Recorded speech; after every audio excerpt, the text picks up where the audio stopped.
బిస్మిల్లాహిర్రహ్మానిర్రహీం. రోగగ్రస్తుల్ని పలకరించటానికి వెళ్ళటం.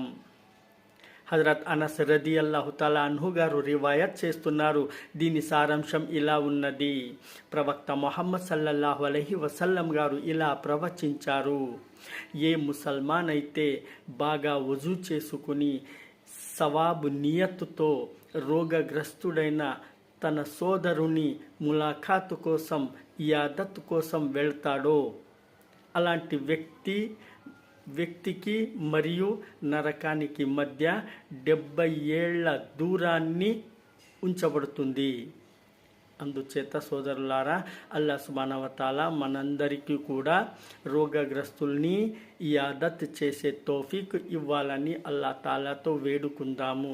ఆమీన్. అస్సలాము అలైకుం వరహమతుల్లాహి వబరకాతుహు.